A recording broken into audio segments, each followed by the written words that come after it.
Maka inilah yang kita motivasi diri kita, motivasi anak-anak, motivasi suami. Perlu kerjasama dalam rumah. Di bulan Ramadan kita habiskan untuk bertakwa kepada Allah Subhanahu wa taala. Beda di bulan Ramadan antara suatu rumah yang mengoptimalkan waktu, anak-anak ayo baca Al-Qur'an, ya. Anak-anak masih kecil dilatih untuk apa? Puasa. Boleh latihan puasa, tapi tidak bilang kita boleh latihan puasa setengah hari. Boleh atau tidak? Boleh. Cuma latihan apa? Puasa. Jangan bilang puasa syar'i, enggak, latihan. Hari ini 5 jam. Besok 6 jam. Sampai dia semampu mungkin. Kalau sudah mampu 8 jam, tahun ini cuma berhasil 8 jam. Tahun depan mungkin berhasil 9 jam. Latihan. Kita kasih hadiah misalnya, enggak apa-apa, sehingga dia merasakan ruh ibadah meskipun itu belum ibadah yang syar'i. Tapi kita bilang ayo latihan. Namanya latihan untuk bisa melakukan suatu ibadah bagus.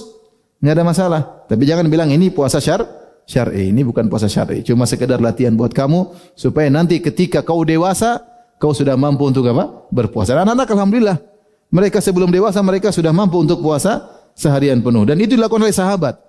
Ya, kata para sahabat, wa nusawwimu sibyanana, kami dahulu nyuruh anak-anak kami untuk puasa. Wa naj'al lahum lu'bah minal ihin, kami bikin mainan buat mereka. Kalau mereka mulai lapar disuruh main. Supaya lupa apa? Lapar. Sampai buka puasa baru dikasih apa? Makan. Kalau anak-anak sudah kuat, kita suruh mereka main supaya terbiasa untuk apa?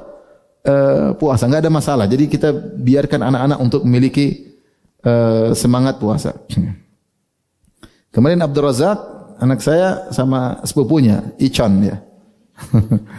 Mereka berdua di rumah, saya lagi di rumah. Abdul Razak puasa, Masya Allah seharian, sepupunya jam 12, pokoknya azan. Sedikit-sedikit jam 10 tanya, Om, sudah azan belum? Azan zuhur maksudnya. Belum, sebentar lagi. Nanti jam lagi, Om, sudah azan belum? Sudah azan zuhur, waktunya berbuka. Abdul Razak belum. Jadi anak-anak ini masih, dia karena sepupunya masih kecil, dilatih sejak kecil, enggak apa. Ini bukan puasa syar'i, enggak, tapi buat apa? Latihan. Cuma kalau dia sudah mulai enggak suka, jangan dipaksa karena dia belum wajib. Jangan sampai dia benci dengan apa? Puasa. Suatu hari dia bilang, aduh lapar banget tuh begitu. Sabar, jangan dipaksa. Dia sudah mulai benci, suruh buka aja, enggak apa. Besok lagi ya, iya. Karena jangan sampai dia benci dengan apa? Ibadah. Jangan sampai benci dengan ibadah, tapi perlu dilatih anak-anak. Ya. Rasulullah mengatakan muru auladakum bisolati hum sab'u sinin. Perintahkanlah anak-anak untuk salat sejak umur 7 tahun. Belum wajib. Kapan wajib salat? Kalau sudah balik.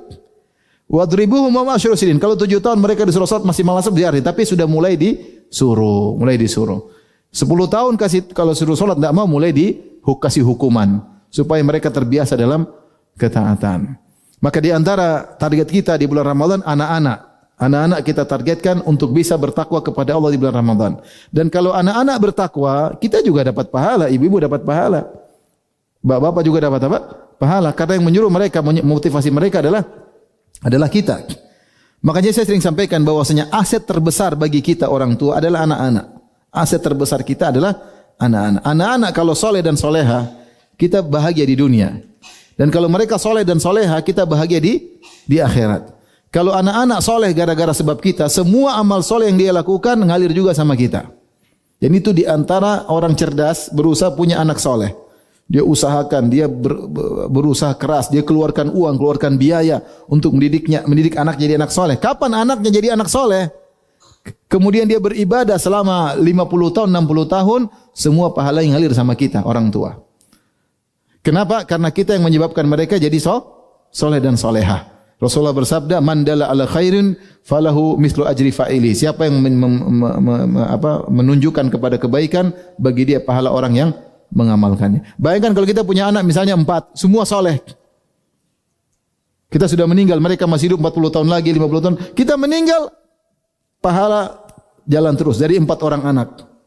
Selama 40 tahun masing-masing, seakan-akan kita dapat kehidupan berikutnya. Dari 4 orang anak masing-masing 50 tahun, kita dapat bonus 200 tahun.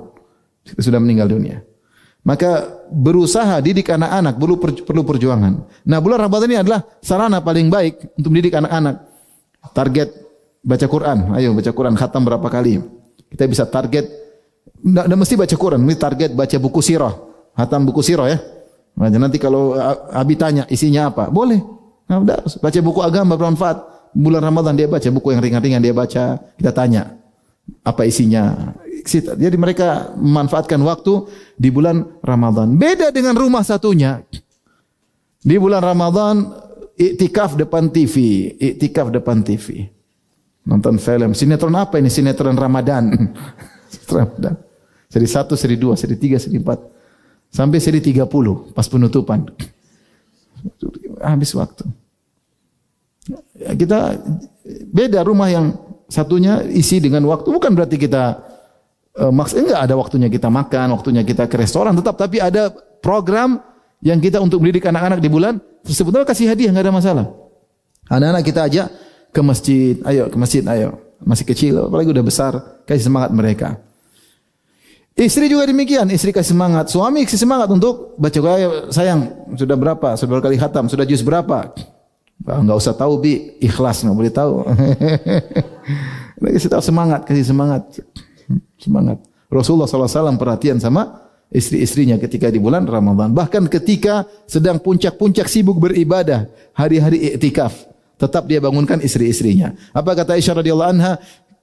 Kana Nabi sallallahu alaihi wasallam idza dakhala al-'ashr, adalah Nabi sallallahu alaihi wasallam kalau sudah masuk 10 hari terakhir, maka beliau syadda mi'zarahu, maka beliau kencengkan sarungnya, yaitu tidak menggauli lagi istrinya. Rasulullah 20 hari pertama masih menggauli istrinya. Ketika sudah masuk 10 hari terakhir, beliau tidak lagi menggauli istri-istrinya. Syadda mi'zarahu wa ahya lailahu. Kemudian Rasulullah SAW begadang 10 hari terakhir. Wa aiqadha ahlahu, dan dia bangunkan istrinya untuk ibadah. Bangunkan istrinya untuk apa? Ibadah. Berarti Rasulullah perhatian sama istrinya. Nah, perlu kerjasama antara kita di rumah, menghidupkan rumah kita dengan suasana Islami imani selama di bulan Ramadan, ya.